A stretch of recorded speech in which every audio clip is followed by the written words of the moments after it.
여기서 손상향에 대해서 조금 알아보자면 정사에서는 이름이 밝혀지지 않았지만 후세에 경극에서 창작된 이름입니다. 나이는 18살이지만 재주가 좋고 성품이 굳세며 사납다는 얘기가 있죠. 검과 창 등 무기를 좋아해 본인도 무술을 좋아했고 시녀들에게도 무기를 들게 하여 늘 자신의 주변에 머물게 했다고 전해집니다.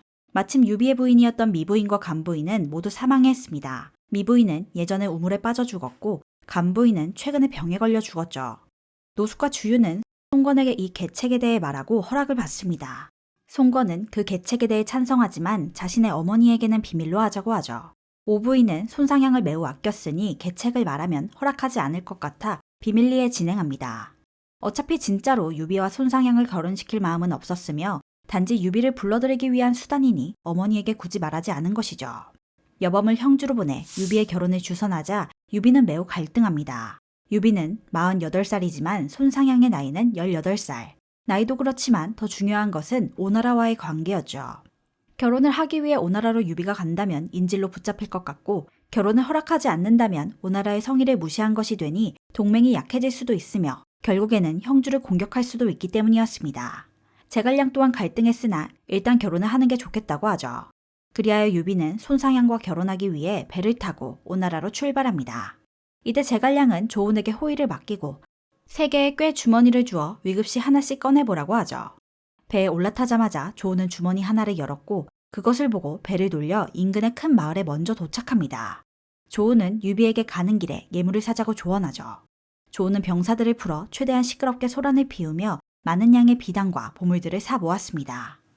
그가 이렇게 한 이유는 유비와 손상향의 결혼을 일부러 사람들에게 알리며 소문을 크게 내기 위함이었죠. 결국 그 소문을 들은 교국로는 이 사실을 오부인에게 말해줍니다. 여기서 교국로는 지방 호족으로 대교와 소교의 아버지이기도 하죠. 오부인은 깜짝 놀라 송건을 불러 혼내게 됩니다. 비록 아들이 오나라의 주인이라고 하지만 어떻게 딸을 시집 보내려고 하는 것을 어미에게 모르게 하려고 하느냐 하며 혼내자 송건은 사실대로 주유의 책략이라고 말하죠. 오부인은 누이를 미끼로 쓴다며 더욱더 화를 내게 됩니다. 만약에 결혼을 핑계로 유비를 오나라에 불렀는데 이곳에서 죽인다면 사람들은 비겁하다며 민심이 떨어질 것이라 말하죠. 이왕 이렇게 된 거 차라리 유비에게 진짜로 시집을 보내야 하나 진지하게 고민합니다. 유비는 당대의 영웅이고 황숙이니 그리 나쁜 조건은 아니었죠. 그리하여 송건은 감로사에서 유비를 만나보고 마음에 들면 결혼시키고 마음에 들지 않으면 결혼을 취소하자고 합니다. 그러면서 동시에 여차하면 유비를 죽일 생각으로 감로사의 병사들을 매복시켜 놓았죠. 유비와 조은이 감로사에 도착하고 오부인과 송건 그리고 교국로가 맞이하죠. 막상 오부인은 유비를 만나보자 의외로 마음에 들어 했습니다.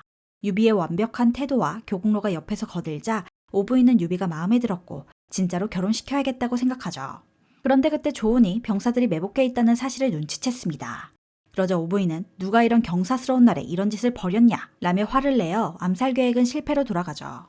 위기를 넘긴 유비는 감로사 밖으로 나와 내가 대업을 이룰 수 있다면 바위를 쪼개게 해주십시오 하며 검으로 바위를 내려쳤고 정말로 바위가 쪼개졌습니다.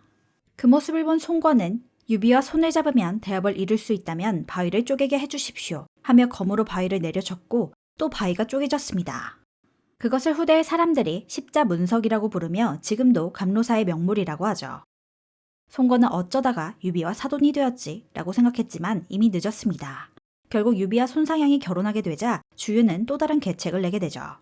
유비를 오나라에 계속 머물게 하며 맛있는 음식과 술, 매일같이 금은보화와 연회를 베풀며 사치스럽게 지낼 수 있게 합니다.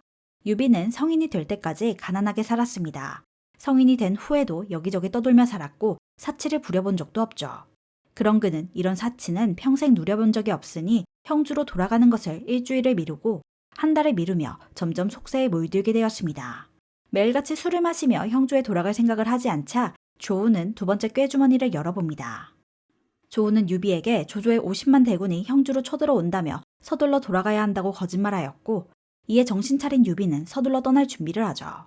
유비는 떠나기 전 손상향에게 함께 갈 것인지 물어봅니다. 함께 간다면 다시는 부모를 볼 수 없을지도 모르지만 손상향은 유비와 함께 형주로 떠나기로 하죠. 유비는 갑자기 떠난다고 하면 주유가 보낼 리 없으니 거짓말을 하기로 합니다. 조상을 위해 북쪽을 향해 제사를 지내야 한다며 강가로 향했고 그대로 도망가죠. 주유는 그 사실을 알고 서상과 정보를 보내 유비를 죽이라 명령합니다. 하루 정도 지난 후 송건도 그 사실을 알게 되고 주태와 장음을 보내 유비도 죽이고 함께 도망가는 손상향도 죽이라 명령하죠. 형주로 도망가던 유비는 결국 서성과 정보에게 붙잡히게 됩니다. 그러자 조우는 세 번째 꾀주머니를 열게 되죠. 그리고 그것을 유비와 손상향에게 보여주었습니다. 서성과 정보가 유비를 죽이려고 하자 손상향은 화를 내고서 몸소 막아서며 너희들은 손씨를 따르는 사람들이냐 주유를 따르는 사람들이냐 주유는 무서워하고 나는 무섭지 않냐 다그쳤고 서성과 정보는 차마 유비를 죽이지 못하고 보내주죠. 그리고 한참 뒤에 이번에는 주태와 장음이 주유와 함께 나타나 손상향까지 죽여도 좋다는 명령을 받았다며 다시 추격했지만 이미 늦었습니다. 유비는 형주에 거의 다 도착했으며 마침 관우, 장비, 황충, 미연이 병사를 이끌고 마중 나와 추격하는 병사들을 쓸어버리죠. 이때 유비의 병사들은 제갈량이 일러준 대로 소리치는데 주유의 묘책은 천하제일이요 손보인을 잃게 만들고 병사들도 잃게 만들었다. 그 소리를 들은 주유는 화를 참지 못하고 거의 다 나은 상처가 다시 터지며 피를 토하고 쓰러졌다고 합니다. 형주로 도망간 유비. 만약에 유비가 조조와 동맹을 맺으면 어쩌지 않은 불안감을 갖게 됩니다. 만약 유비가 조조와 동맹을 맺고 오나라를 공격한다면 위험할 수 있으니 막아야 한다고 생각하죠. 그러자 장소는 일단 유비를 공격하지 말고 조조와 유비를 싸우게 만든 후 힘이 약해지면 공격하자고 조언합니다. 장소는 유비를 형주목으로 추천하자는 계책을 내죠. 그리하면 유비는 송건의 은혜를 입어 빚을 지게 되는 것이고 조조는 유비와 송건의 동맹이 더욱 굳건해졌다고 생각할 것이니 조조와 유비의 사이가 좋아질 수 없다고 생각했습니다. 한편 8년이라는 긴 공사 끝에 동작대가 완공되었습니다. 조조는 동작대 완공 기념을 위해 큰 축제를 열게 되죠. 축제 당일, 조조는 동작대에 올라 기념식을 알리는데 조조의 중신 중에 몇 명이 보이지 않습니다. 대표적으로 순욱 등이 있었죠. 동작대처럼 거대한 건축물을 짓는 것은 황제나 가능한 일입니다.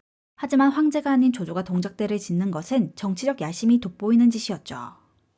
동작대를 지은 것은 황제가 되려는 야망을 보여주는 것이며 자신의 권력과 위엄을 과시하고 군사, 문화의 중심지로 만들기 위한 상징적인 건축물이었습니다.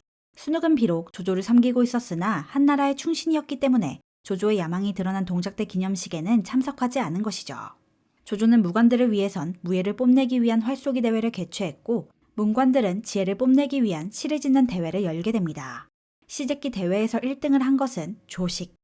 그는 조조의 아들 중 한 명으로 동작대부라는 시를 짓는데 그 내용은 동작대의 웅장하고 화려한 모습을 묘사하며 조조의 업적을 찬양하는 시로 황제의 자리에 오르라는 것을 간접적으로 드러내는 시였죠. 조조의 맏아들인 조비 또한 등대부라는 시를 지었습니다. 동작대의 아름다움과 조조의 업적을 기리는 나름 훌륭한 시였지만 조식에는 조금 밀리는 시였습니다. 슬슬 조조도 후계자에 대한 고민을 하고 있었습니다.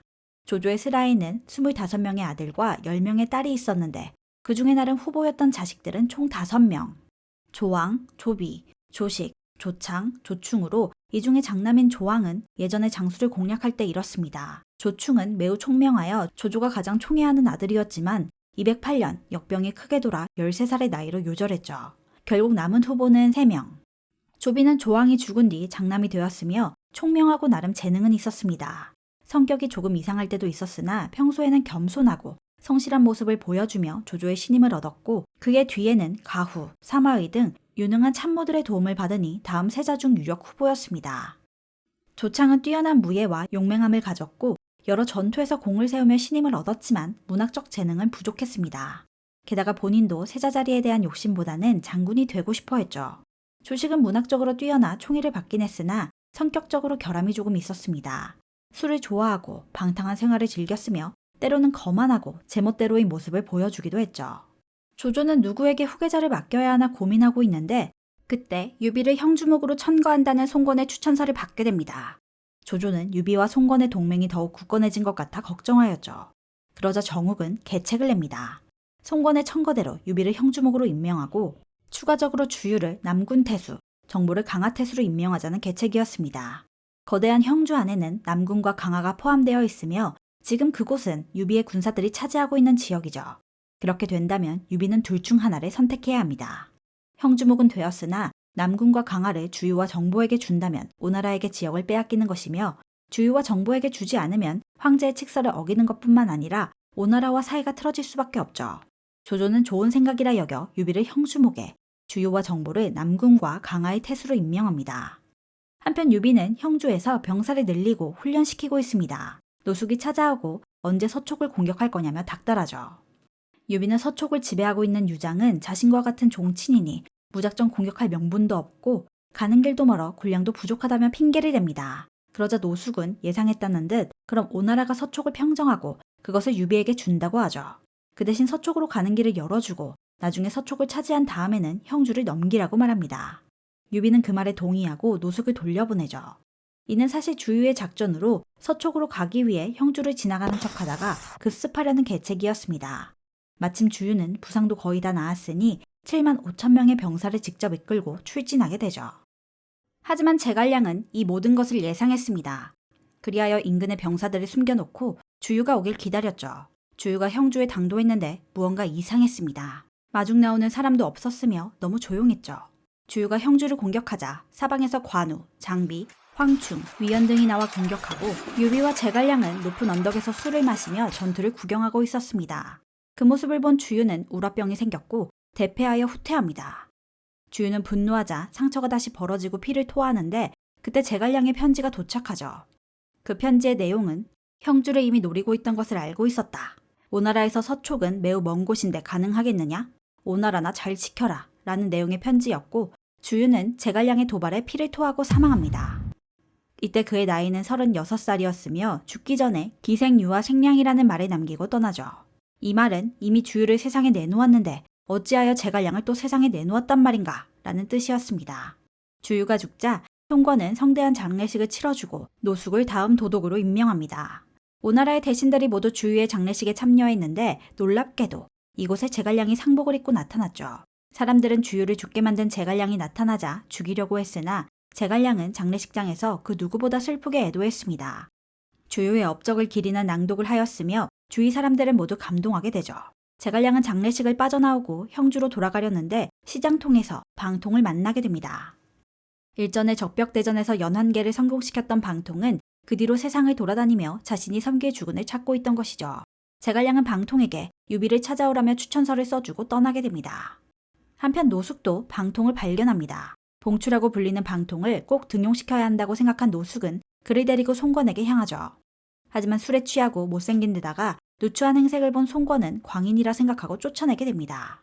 등용하는 데 실패한 노숙은 방통이 조조에게 간다면 위험할 수도 있다고 생각해 추천서를 써주고 유비에게 가라고 조언하죠.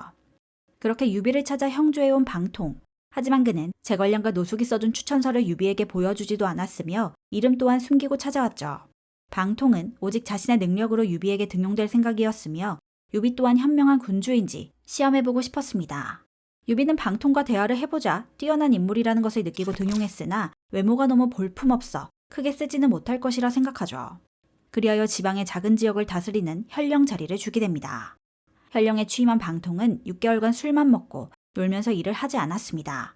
이윽고 그 소식이 유비에게 들리자 장비와 송권을 보내 알아보게 하죠. 장비는 방통을 만나자마자 일도 안 하고 놀고 있다며 다그쳤고 방통은 현령이 하는 일은 반나절 만에 모두 끝낼 수 있다며 그 자리에서 순식간에 일을 마무리했습니다. 그 모습을 본 장비는 놀라 이 사실을 유비에게 알리고 유비는 뛰어난 현자라고 생각해 직접 방문하였죠. 마침 제갈량도 그곳에 왔으니 함께 방통을 만나러 가게 됩니다. 제갈량은 방통에게 왜 추천서를 보여주지 않았냐고 하자 그제서야 유비는 외모로 판단한 자신의 잘못이라며 사과하고 방통을 부군사로 등용하죠. 그렇게 와룡과 봉추를 모두 얻은 유비. 한편 조조는 방통이 유비의 부하가 되었다는 소식에 더욱더 근심이 쌓였습니다. 그리하여 순유가 계책을 내죠. 서량의 마등을 불러내 유비를 공격시키자는 것. 그리하여 조조는 마등에게 관직을 주고 유비를 공격하라 명령합니다. 마등은 관직을 받기 위해 허도에 도착했는데 헌제가 은밀히 마등을 불러냈죠. 헌제는 아직도 조조에게 능욕당하고 있으며 유비가 아닌 조조를 공격하라고 말합니다. 사실 마등은 예전에 동승이 조조를 암살하려고 할 때 도와준 인물로 조조를 역적이라 생각하고 있었죠. 서량으로 돌아온 마등은 전쟁 준비를 하고 있는데 조조의 부하 중 황규라는 자가 찾아옵니다.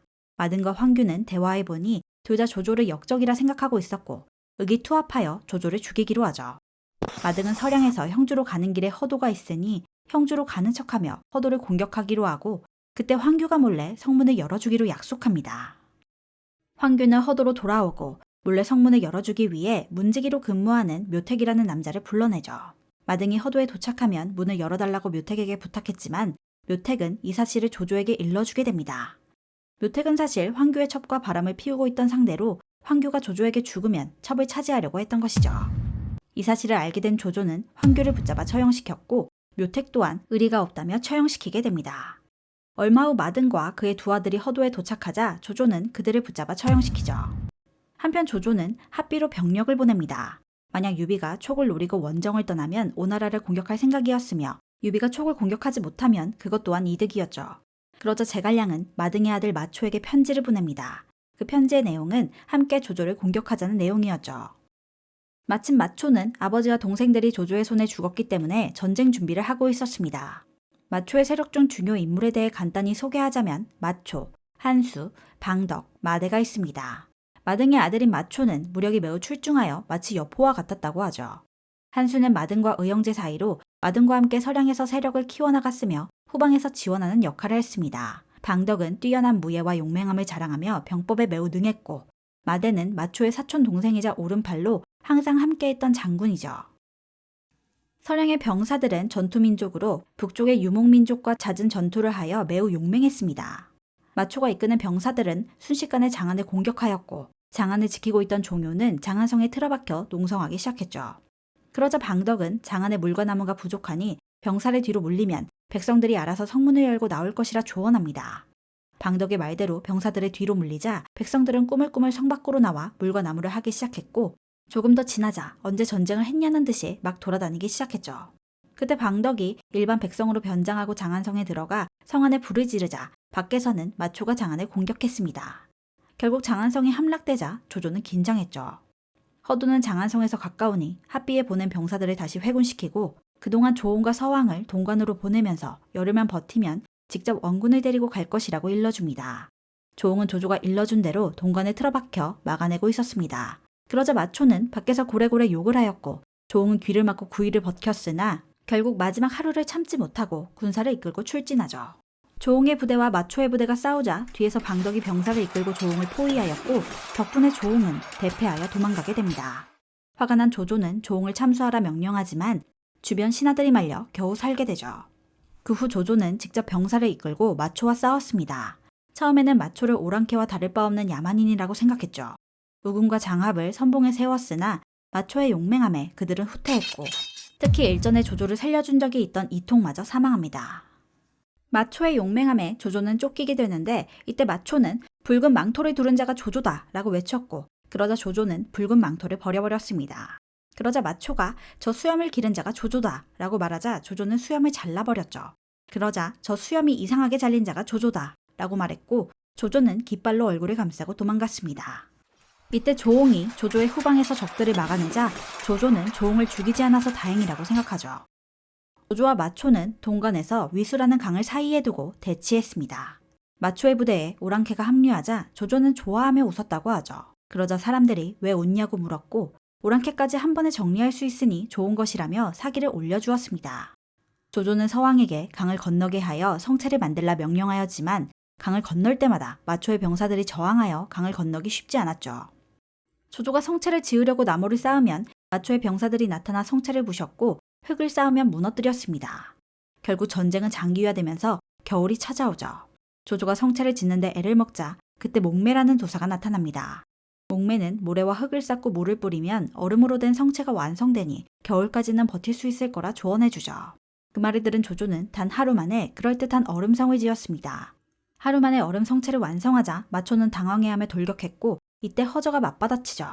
둘의 실력은 비슷하여 100합, 200합이 지나도록 승부가 나지 않았습니다.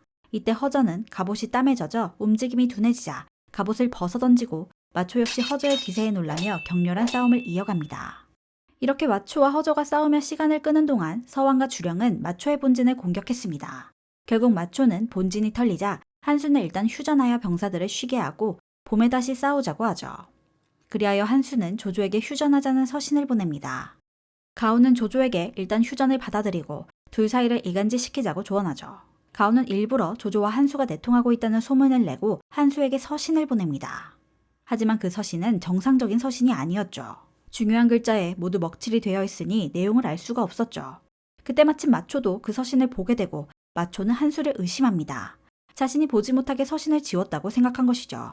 한수는 조조의 이간질이라고 말했으나 이미 의심의 싹이 트고 있었습니다. 그때 조인을 한수의 진영에 보내 답신에 감사하다라고 말하자 마초는 그 모습을 보고 한수가 배신했다고 생각해 그를 공격합니다. 이때 한수는 마초에게 한쪽 팔이 잘려나가게 되죠. 내분이 일어난 틈에 조조는 공격하였고 마초는 대패하여 최북단으로 도망갑니다. 그 후 조조는 서량을 지배하면서 마초를 완전히 몰아내고 한중을 공략할 준비를 하죠. 한편 한중은 장로라는 사람이 지배하고 있는 땅이었습니다. 장로는 도교와 민간신앙을 융합하여 오두미교라는 것을 만들고 종교의 힘으로 이곳을 지배하고 있었습니다. 오두미교란 이패비로 쌀 5말을 바치면 들어갈 수 있었으며 그 후에도 사람들은 많은 재물을 바치니 물자가 풍부했죠. 장로는 30년이나 한중을 통치했습니다. 한때는 중앙정부에서 오두미교를 금지시키려고도 했으나 워낙 험준한 산골이니 군사를 보내지 못해 애를 먹었고 나중에는 아예 포기하여 장로에게 벼슬을 내려 한중을 관리시켰죠.